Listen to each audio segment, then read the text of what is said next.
रामचरितमानस को लेकर काफी ज्यादा विवाद सा फैला हुआ है। पूरे देश में स्वामी प्रसाद मौर्य की पोस्टर और पुतले फूके जा रहे हैं। ऐसे में हमारे साथ बातचीत के लिए स्वामी जी हैं वाराणसी से। स्वामी जी, जिस तरह से रामचरितमानस पे तमाम टिप्पणी जो है कि वो साधे जा रहे हैं और रामचरितमानस को लेकर स्वामी प्रसाद मौर्य जो हैं समाजवादी पार्टी के गठबंधन पार्टी के नेता हैं, वो तमाम टिप्पणी कर रहे हैं, कैसे देख रहे हैं, क्या बताना चाहते हैं?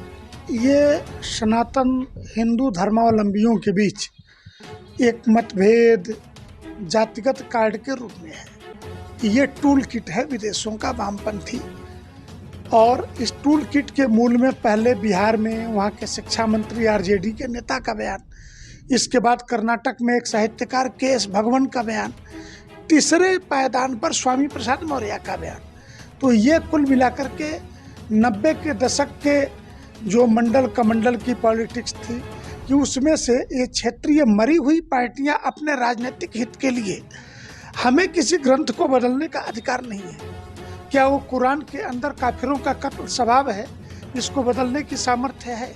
क्या ईसाइयों ने स्त्री को मान्यता ही नहीं दी तो बाइबिल को बदलने का अधिकार है? अथवा गोस्वामी जी की अपनी रचना है, तुम्हें लगता है कि तुम बहुत बड़े विद्वान हो गए हो तो तुम एक नई किताब लिख दो, समाज स्वीकार करेगा। लेकिन तुम तो समाज के ठेकेदार बने घूम रहे हो। तुम जिस जनता के बीच में गए थे, जनता ने जूते मार करके भगा दिए, 20 से 25 हजार मतों के अंतर से चुनाव हार गए, और जब तुम्हारा जनाधार खत्म हो गया तो जातिगत खेल पर उतर आए।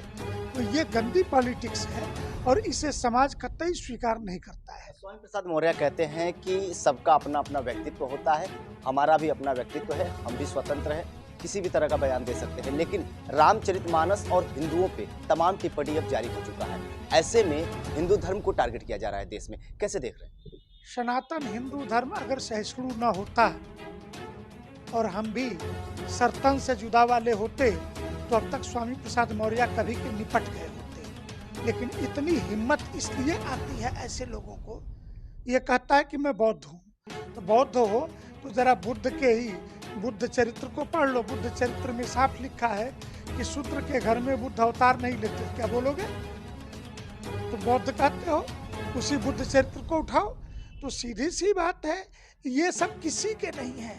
और ये स्वतंत्र तभी तक है ना कि जब तक हिंदू समाज थप्पड़ नहीं लगाता ऐसे लोग, अन्यथा इस्लाम या क्रिश्चियनिटी में पैदा हुए होते तब तक मुल्के अदम को प्यारे हो गए होते, इस प्रकार की बयानबाजी करने के बाद से। इन दिनों धीरेन्द्र शास्त्री बागेश्वर धाम के स्टडी सर हैं, बहुत ही ज़्यादा चर्चे में बने हुए हैं, लेकिन उनका साफ तौर पे कहना है कि हम हिंदू राष्ट्र बनाने जा रहे हैं। और योगी आदित्यनाथ मुखिया जो है वो भी कह रहे हैं कि अब हिंदू राष्ट्र बनना चाहिए देश को। आपकी क्या रहेगी? योगी जी ने ऐसा कोई बयान नहीं दिया। और जहाँ तक हिंदू राष्ट्र का प्रश्न है, 1947 में भारत के विभाजन का आधार ही धर्म था।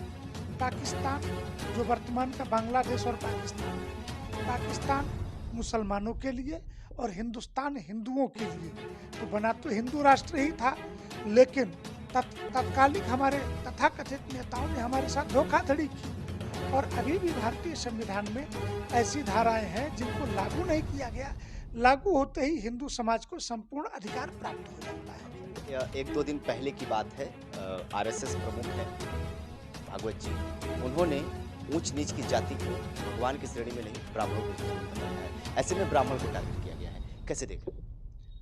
ये झूठी खबर चलाने के लिए एएनआई ने ट्वीट डिलीट किया और आज तक ने माफी मांगी। जागरण के फ्रंट पेज पे हमारा जो चीज छप गया, और जब बाद में उन चीजों का स्पष्टीकरण आ गया कि भाषण मराठी में था और मराठी का अनुवाद आप हिंदी में करते समय पंडित तो हरिप्रसाद चौरसिया भी हैं, पंडित तो राजेंद्र प्रसन्ना भी हैं, तो क्या मैं पूछूं कि ब्राह्मण है? अर्थात विद्वान पंडित की श्रेणी अलग है, और वर्ण व्यवस्था या जाति व्यवस्था की श्रेणी, जातियां किसने बनाई? आजादी के समय 2300 जातियां थी, आजादी के बाद अम्बेडकरी संविधान में 4600 जातियां बन गई।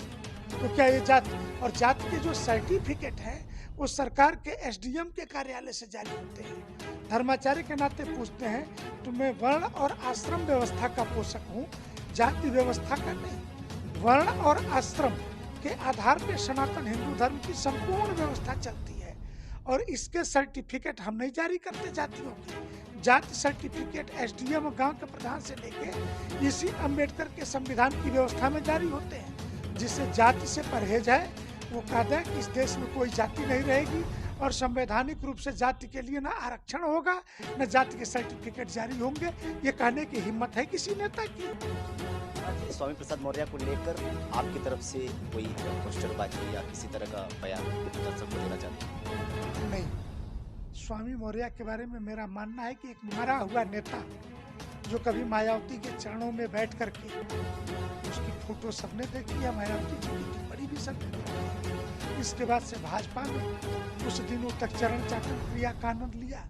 अब अखिलेश यादव के कृपा पर जी रहा है। ऐसे लोग जो दूसरों के कृपा पर और छोड़ी गई पत्तल को चाट करके जीवित रहने वाले लोग हैं, उनके बारे में धर्माचार्यों को कोई राजनीतिक टिप्पणी करने से बचना चाहिए। देखिए, जिस तरह से माहौल गर्मी गर्मा का देखा जा रहा है, आज कहीं ना कहीं मुख्यालय वाराणसी के मुख्यालय पे उनका पुतला भी फूंका गया। लेकिन सवाल ये खड़ा हो रहा है कि हिंदू धर्म को टारगेट किया जा रहा है पूरे देश में, और जो तमाम छोटी छोटी दल के जो नेताएं हैं वो रामचरितमानस तक भी आ चुके हैं। आगे की क्या कुछ रहेगी गतिविधियां, क्योंकि लगातार हिंदुओं को टारगेट किया जा रहा है। एक और सूबे के मुख्यमंत्री योगी आदित्यनाथ कहते हैं कि भारत को हिंदू राष्ट्र बना देना चाहिए। वाराणसी से दीपक चौबे, ब्यूरो रिपोर्ट, पूर्वांचल।